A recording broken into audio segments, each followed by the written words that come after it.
Boa noite, gente. Vamos chegando. Saber se estão me ouvindo bem. Tudo bom? Hoje eu resolvi conversar um pouquinho a respeito do post que saiu hoje no Insta, no Dr. Moisés, falando a respeito do autocuidado feminino, do autocuidado da mãe, do autocuidado da mulher. E achei muito legal a adesão e principalmente os comentários. Os comentários foram muito interessantes e algumas coisas chamaram bastante atenção e eu quero até agradecer, né? Agradecer principalmente aqueles que comentaram e lembraram algumas coisas um pouquinho diferentes daquilo que está no próprio post. Então eu queria muito conversar a respeito disso, e uma das ideias, principalmente, está relacionada a esse link. Para quem entrar, eu vou colocando de vez em quando aqui, é um dos artigos que eu escrevi a respeito no blog da editora Timo, falando sobre 1000 dias de gestação, se isso seria um exagero. O texto ele saiu baseado em alguns estudos que foram publicados recentemente. Eu estou com o texto aqui na minha frente. O texto é grande, eu não vou ler ele inteirinho, mas acho que alguns dados são bastante importantes e daí a importância desse post de hoje. Então, para vocês que estão aí, depois eu recomendo a leitura tanto do post quanto do texto. Depois, o texto que está lá no site da editora, no blog da editora Timo. Então vamos lá. É rapidinho, é alguma coisa que eu coloco a respeito de dados assustadores. É sobre esses dados que eu queria chamar um pouquinho a atenção de vocês.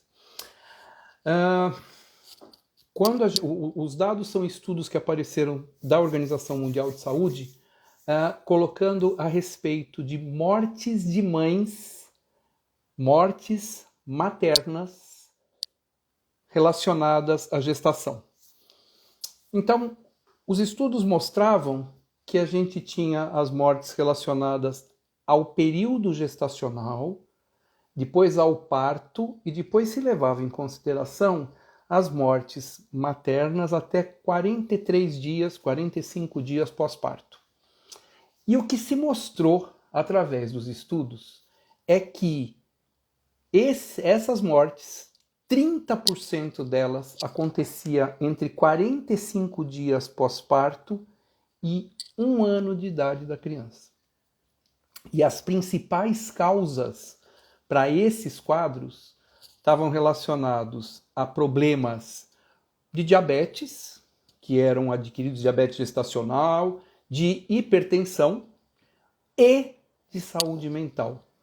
Na realidade, os casos de saúde mental com depressão, com associação depois com o uso de drogas, mas relacionados à depressão pós-parto, era a maioria das causas de mortalidade da mulher. Isso me chamou demais a atenção. E aí, né, nós estamos conversando aqui, só uma pergunta para reflexão aí de vocês. Quem teve filho, né, por quanto tempo depois do parto houve o acompanhamento da sua saúde pelo mesmo médico que fez o acompanhamento do seu pré-natal? O texto eu proponho uma forma de cuidado materno que eu criei um nome aí, assim como a gente tem a puericultura, que é o acompanhamento regular, preventivo das crianças. Esse eu chamei de matercultura, que seria o cuidado preventivo das mães. Então, por exemplo, Mulheres em idade gestacional, em idade de já possivelmente de capacidade de engravidar, então depois da adolescência até a menopausa, deveriam tomar ácido fólico rotineiramente. O ácido fólico ele é utilizado de um mês antes até o final do segundo mês da gestação para você proteger, para ter uma formação do tubo neural adequado do bebê. Normalmente, quando a mulher sabe e faz o seu diagnóstico de gestação, ela já está com 2 semanas de atraso ou 1 mês de gestação. Então, perdeu-se 1 mês antes e perdeu-se 1 mês. Então, 2 meses da formação do tubo neural do bebê. Então, existe uma recomendação já antiga do Conselho Federal de Medicina para que isso seja dado durante todo o período em que a mulher estiver fértil, todo o período de fertilidade. Então, menstruou, menarca, até a menopausa. E aí, sugestão para acompanhamento com o pediatra durante o pré-natal. O pediatra tem muita coisa para falar durante o pré-natal. Então seriam mais ou menos a seguinte programação. Primeira consulta do pré-natal com o obstetra, a seguir com o pediatra. E a cada trimestre, uma consulta com o pediatra até o parto. Nisso a gente tem várias recomendações que podem ser feitas, tanto de questão de suplementação à mulher, de ferro, vitamina D, além da vacinação, além de outros cuidados. Eu queria até ver depois no post, mas depois eu vejo. Deixa eu ver se eu acho quem foi. Alguém aqui que lembrou de uma consulta. Aqui, ó. Foi G.A.A. Castelo, enfim. Nunca vou esquecer a primeira consulta da minha recém-nascida com o senhor. Enquanto várias falas sobre a nenê vinham de todos os lados, o senhor olhou para mim e perguntou: e você? Como você está? E eu, com a mente cheia, com uma lista de dúvidas sobre minha filha, pausei e nem sabia o que falar. No meio de tantas angústias de uma puérpera e recém-nascida mãe, alguém me acolheu. Gratidão. Hoje, 4 anos depois, eu entendo a importância de nos cuidarmos. O tal sacrifício pelo filho sai muito caro, inclusive para o filho. Então, é mais ou menos isso. Isso acontece normalmente na minha primeira consulta de recém-nascido e nas posteriores, né? Lógico, quando a gente fala de saúde materno-infantil. E ela não é materno-infantil só por uma questão de ordem alfabética, por exemplo. Ela é materno-infantil, se fosse ordem alfabética seria o contrário. Ela é materno-infantil porque o cuidado principal é o da mãe. E daí o post de hoje a respeito da história do oxigênio, de um adulto. Você primeiro coloca em você, para você estar bem, para depois colocar no seu filho. Lógico, por favor. E aí talvez aí seja um exagero do post, né? Mas vamos dar uma equilibrada nele. Basicamente seria o seguinte: é lógico que uma mãe solo, que uma mãe que não tem sua rede de apoio, que uma mãe que trabalha em serviço informal e tem que voltar ao trabalho assim que for possível, porque ela pode ser parte importante da renda da casa. Essa mulher, neste momento, onde eu coloco a importância do cuidado, a ideia não é pesar a mais com mais uma responsabilidade, mais uma questão da importância do autocuidado. Então, lógico, quando a gente fala de ir no cabeleireiro, de fazer unha, isso faz parte do autocuidado e em momento algum, como houve alguns comentários, eu acho importante esse comentário, em momento algum negligenciando o cuidado com a criança. A ideia básica era, causar impacto mesmo, né? E é essa a intenção, é causar reflexão, causar formas de pessoas agirem de acordo, pelo menos refletirem naquilo que estão fazendo. E não considerar o autocuidado como uma coisa supérflua. Essa é basicamente a ideia. Ah, eu não tenho direito porque eu tenho, imagina, eu tenho que cuidar, eu não posso reclamar. Não, longe disso. A questão não está em reclamação, mas a questão está em não se julgar por estar cuidando de você mesmo, da sua saúde. E é da sua saúde mental, e é da sua saúde física, fazendo as consultas de rotina que são importantes, os exames que são necessários. Não deixar de lado o seu autocuidado.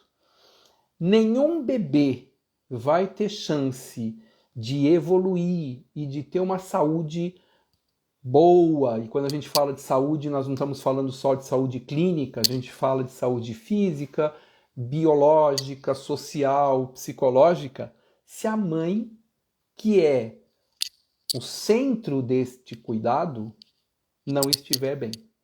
E aí é muito importante que, se ela tem a rede de apoio, que faça essa rede de apoio funcionar. Se ela tem gente perto dela que talvez não tenha essa noção do que é ser uma rede de apoio, e muitas vezes, né, a gente vai ter reuniões, conversas e coloca assim, o que acontece? Ah, porque o marido, o companheiro, ele sempre pode ajudar, pode trazer um copo d'água, pelo amor de Deus. O dia que a gente faz tanta coisa, mas isso me incomoda tanto, né? Porque a possibilidade do companheiro, do marido, do homem, enfim, é trazer um copo d'água para a mulher que está amamentando. A gente pode fazer muito mais do que isso. Pode. Às vezes, nós não temos a cultura desse cuidado. Então, não fique incomodada, não fique preocupada se houver uma, eu não vou nem colocar como cobrança, né, mas uma lembrança à sua rede de apoio de que existe a necessidade de ajuda. Isso é importante, entender que o seu cuidado é tão importante quanto o cuidado do bebê.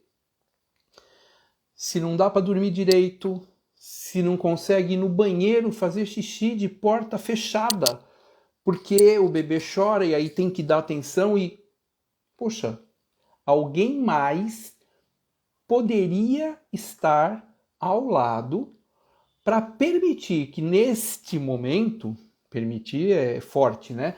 Mas para favorecer este momento do autocuidado da mulher. Voltando para quem está na audiência rotativa entrando agora, né? Falando a respeito dos estudos que apareceram nos Estados Unidos. O link, eu vou colocar mais uma vez aqui o link do artigo que eu quero que vocês vejam. Eu faço coluna na revista Crescer e na editora Timo.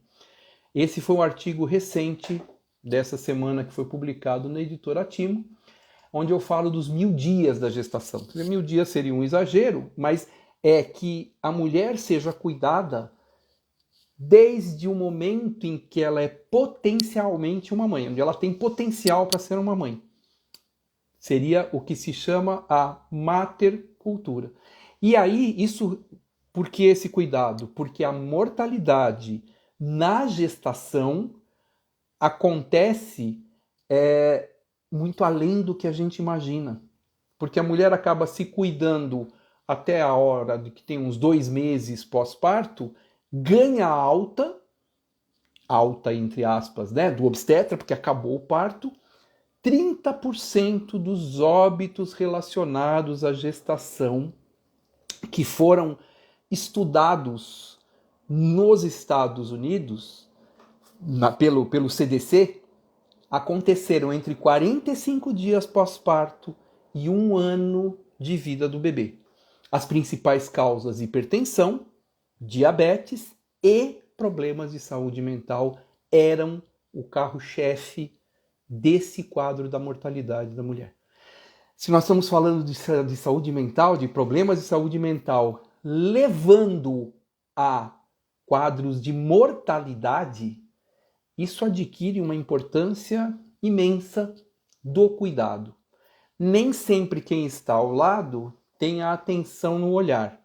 E muitas vezes a mãe, por se julgar ou por ser julgada como isso é obrigação, isso faz parte, isso é normal, isso acontece, ela às vezes se sente desconfortável em colocar esta situação para sua rede de apoio, que entre essas redes de apoio, o próprio médico, o pediatra, o obstetra, nas consultas. Então, o nosso cuidado sempre é relacionado a essa questão do autocuidado da mulher, para que ela entenda que quando ela se sente desconfortável, quando ela precisa realmente de apoio, nenhum problema que ela lembre as pessoas dessa necessidade.